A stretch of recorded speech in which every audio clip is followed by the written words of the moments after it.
আসসালামু আলাইকুম। মোহেবুল্লাহ হুজুর বলছি হরিণখোলা দরবার শরীফ থেকে। আসামের অবস্থা দেখে আমার হৃদয় একেবারে বিগলিত হয়েছে। কি ভয়ঙ্কর পরিস্থিতি! কুদরতের কাছে মানুষ বড় অসহায়।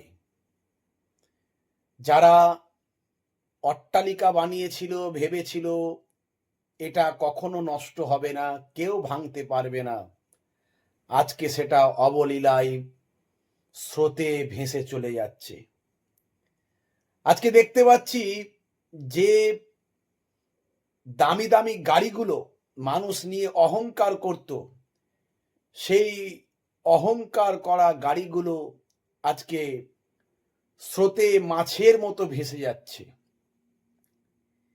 কে হিন্দু, কে মুসলিম, কে খ্রিস্টান, কে জৈন, কে বৌদ্ধ, দল মত ধর্ম বর্ণ চেনার কোনো উপায় নাই। সবাই আজকে কুদরতের এই কারিশমার কাছে সব অসহায়। আসামের মানুষগুলোর জন্য দুহাত ভরে সাহায্য করুন, পাশে দাঁড়ান।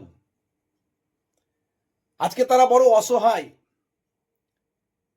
তারা আজকে আশ্রয়হীন। বড় বড় বিল্ডিং গুলো কুদরতের কারিশমার কাছে সব অসহায়। যেখানে মানুষ নিজেকে সুপার পাওয়ার মনে করে, সেখানে যেন মনে হয় স্রষ্টা তাদের উপর ক্রোধান্বিত হয়ে সুপার পাওয়ারের উপর নিজের সুপার পাওয়ারের ক্ষমতা দেখাচ্ছেন। যে সুপার পাওয়ারকে রুখে দিতে কোনো ইঞ্জিনিয়ার, কোনো বিজ্ঞানী, কোনো সায়েন্টিস্ট, কোনো ক্ষমতাশালী, কোনো রাজা, কোনো বাদশাহ, কোনো শক্তিশালী, কোনো সম্রাট রুখে দাঁড়াতে পারে না। আজকে সবাই যেন অসহায়। মুসলিম ভাইয়েরা আমার, দোয়া করুন মহান স্রষ্টার কাছে। হিন্দু ভাইয়েরা আমার, প্রার্থনা করুন মহান স্রষ্টার কাছে।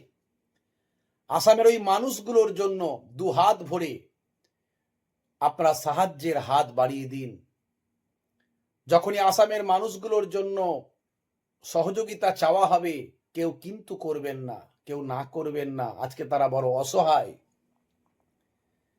হাদিসের মধ্যে এসেছেন, প্রফেট মুহাম্মদুর রাসূলুল্লাহ সাল্লাল্লাহু আলাইহি ওয়াসাল্লাম বলছেন, ইয়াকুল ইয়াউমাল কিয়ামাতে, কিয়ামতের দিনে বলবেন আল্লাহ তাআলা, ইয়া ইবনে আদমা, হে আদমের সন্তান, মারাত্তু ফালাম তাউদনি, আমি অসুস্থ ছিলাম, তুমি আমাকে দেখোনি।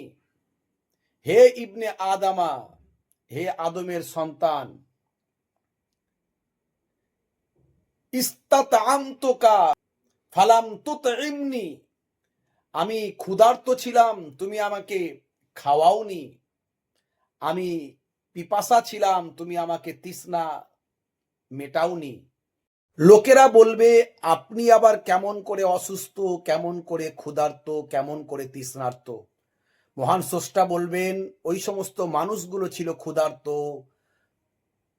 পিপাসার্ত এবং অসুস্থ। যদি তাদের তুমি সেবা করতে, তাহলে আমারই করা হতো।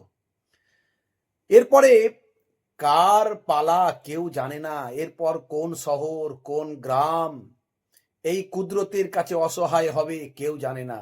তাই বেশি বেশি করে প্রার্থনা করুন। মুসলিম ভাইয়েরা আমার, দোয়া করুন। হিন্দু ভাইয়েরা আমার, প্রার্থনা করুন।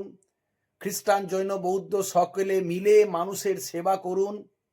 অহংকার, বিদ্বেষ, হিংসা, হানাহানি, ধর্মের মারামারি ভুলে গিয়ে আমরা মহান স্রষ্টার কাছে মানুষ হিসাবে যেন প্রাধান্য পাই এবং সুখে শান্তিতে থাকতে পারি কামনা করুন।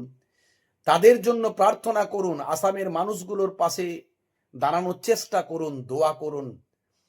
আপনার শেয়ার যদি কারো কাছে পৌঁছায়, সে যদি একটু তাদের জন্য প্রার্থনা করে, দোয়া করে, হতে পারে কার প্রার্থনা, কার দোয়া কবুল হবে কেউ জানে না। তাই প্রচুর পরিমাণে শেয়ার করে ভিডিওটি মানুষের কাছে ছড়িয়ে দিন। ধন্যবাদ।